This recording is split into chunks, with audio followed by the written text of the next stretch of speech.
Hey guys, it's Kat and welcome to another makeup transformation of a giant wound on her face inspired by the 1,000-degree knife experiment that's been really popular around YouTube, where a YouTuber takes a knife, blow torches it till it reaches about 1,000 degrees and then just starts cutting up random objects. I'm so surprised that there haven't been really major accidents yet I haven't seen, and it's such a scary thing because what if it actually touches your skin, that 1,000-degree knife? So today's makeup transformation is inspired by that.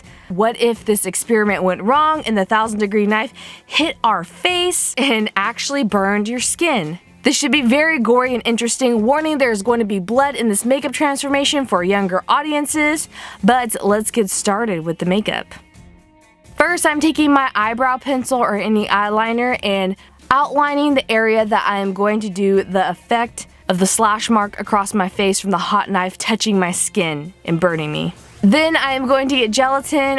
With this gelatin, we're going to create a wound, gash across your face, like a hole in between where it's gonna go seamlessly into our skin. Or you can use 3rd degree if you have that on hand, but gelatin's cheaper. And if you do not have gelatin, you can definitely use tissue paper with liquid latex. With the tissue paper, you could definitely do like effects of it cutting and ripping your skin open. If you're using gelatin, you could put down some spirit gum first. If you're doing a cosplay, you're gonna wear this look for an entire day. But we are just doing it for a video, so I didn't put any spirit gum down. But gelatin is going to make it look like your skin's actually melting from your face when the knife touches you, and it's going to look so cool. And we're doing this first before we do foundation and everything so that it all blends seamlessly together. Make sure your gelatin is not molting hot, then you will actually burn your face and the makeup look will be too real. With the makeup spatula, you just want to goop that on your face. Don't get it in your hairs or on your eye. Be very, very careful.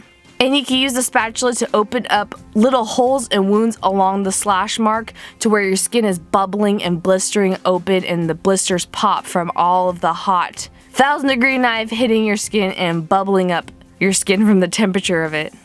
Now I am going to get a makeup primer. This is just the Milk makeup priming stick. Then I'm going to get some orange corrector. This is optional, but I definitely have some bags under my eyes. Getting a green corrector to correct the redness. That's also optional as well. I'm going to do a beauty makeup around the surface of my cut so that you can see the difference of a beautiful face and the rough edges of a burn mark across her face. Getting a beauty blender or a dupe that's damp and blending all of that corrector in your skin. Before getting a foundation, I'm using my Benefit Play Stick. You want a foundation that's more natural, or you can use full coverage, whichever you prefer, but I want something that's natural, glowy, and just looks like real skin. As you can see, I'm blending that as well with the beauty blender. Then I'm going to get my favorite concealer to conceal my under eyes. And on certain spots I need correcting on my face before blending that out again with the sponge.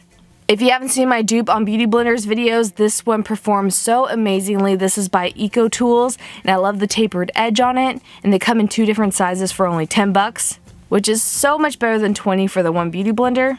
Now, I'm going to get a natural cream blush. This one's by Graftobian, but any cream blush will do, or regular blush. Just blending that into my skin to again do a natural makeup look. Before getting some setting powder under my eyes in certain areas on my face that crease. And then dusting the whole face very lightly with translucent powder as well so that we could blend in contouring on our face. If I wasn't going to do contour and everything, I probably wouldn't put powder on because I like a very natural dewy skin. Now I'm just getting my Benefit Hoola Bronzer to contour my face for a very natural look. The hollowness of my cheeks, under my chin as well, and on my forehead. Because I don't have a 5 head, but I just like the look of it contoured. I'm also contouring my eye sockets. That always sounds so creepy, but I love saying the word eye socket to make your eyes look hollow, Tim Burtonize them naturally. Now I'm going to get some highlighter on my cheeks, my nose, and my Cupid's bow. You can even put it on certain parts of your eyes and your chin. I'm just using a very natural highlighter. This one's by Laura Mercier. Very fancy and way too expensive. You can get an e.l.f. baked highlighter that's just as natural and a lot cheaper. Now, as you can see, as we were doing our beauty makeup, our gelatin was starting to lift, but that's okay. You can totally fix it with some spirit gum. Now, girl, to paint on them eyebrows. Using the same pencil that I did the outline for My gelatin, I'm going to use that brow pencil to fill in my brows. This is one of my absolute favorite brow pencils by L'Oreal from the drugstore. I think it matches my hair color great, and it's super cheap. I feel like some of the high-end brow pencils come out very ashy and gray tone and don't match my hair color as well. I feel like the hardest part about makeup is matching your not only liquid liner to be similar, but your eyebrows. Girls, especially if you have some Asian eyebrow hairs like I do, which are very thick but sparse. A lot of people in makeup school didn't know I was Asian until they looked at my eyebrows and they were level 1000 degree difficult. Once your brows are done, we are going to curl our eyelashes like any regular beauty makeup and then slap on some mascara. Again, I'm trying to make this very natural looking. If you want to use false lashes, you definitely can. I've got some pretty long lashes, but they're pinned straight. And then I'm going to get a black eyeliner pencil to tight line my upper lash line. And now I'm going to get a lipstick color. This is just the same cream blush that I use on my cheeks mixed with some red cream paint to get a more natural lip color.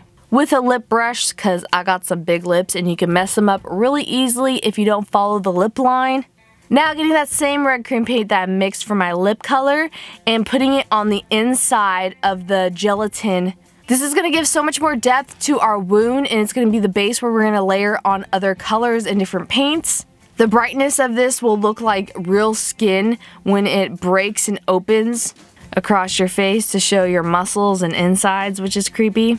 Then I'm going to get some alcohol paint. This is totally optional if you do not have alcohol paints because it takes 99% alcohol to activate them and it stings your skin a little. You could definitely just use cream paint very lightly, but with the orange stipple sponge, and I'm getting a blood red tone color of alcohol paint and stippling that across my wound and over the edges before getting a black tone alcohol paint with the orange stipple sponge and stippling that on the raised edges of that gelatin that we put on. This is going to give a charred effect, just like when those 1000-degree knives hit a toy or object in the YouTube videos. It turns the mark where the knife first met the object completely black and smokes out, really singeing it and burning it to death. That's the same effect we want to give on our skin. As you can see, I'm using a paintbrush in certain parts to make it more black and pigmented, and then blending it out with the orange stipple sponge to make the char look more realistic with this texture. You want to make your face look like burnt toast. And you can switch between the red and the black paint to make it look more organic, like a real burn mark. And once you think you have enough black and red tones stippled across your wound, we're gonna get some fake blood. This is my favorite part about gory makeups, even though it's super messy. Just getting some drippy blood with a Q-tip and putting that inside the wound and those pock marks of the blisters popping and leaving drip marks across the bottom of it. You could also use some water to spray on your face and it makes the blood drip more naturally, like how a wound would actually drip. And you can get some darker, thicker blood and put it in the wound to make it stick in certain parts. And once you're done applying all that blood on your face, we're completely done with our 1000-degree knife experiment gone wrong makeup transformation. And this is where your acting skills come in when you bring in the hot red knife that I just spray painted. If you get a knife and spray paint it, make sure it's a play knife, or that you put some hot glue at the edge of the real knife before painting it so that it doesn't have a sharp edge to actually put in your face. And this look is totally more easy to do if you're just starting with makeup effects. And sadly, we have to turn back into our unharmed selves. But I hope you guys enjoyed this makeup transformation. It is very gory, but I hope you guys enjoyed hanging out with me today. This video was so much fun to do. I just used makeup remover wipes and some coconut oil or Clinique Take the Day Off Balm to get off all this makeup and some micellar water. If you guys do this makeup transformation or any makeups from my YouTube channel, please post it on Instagram and tag me #katsketch. I would love to see them and shout them out. You can subscribe for definitely more makeup transformations in the future and a lot more projects to come. Thanks again for watching, and I love you all. See you soon. Bye!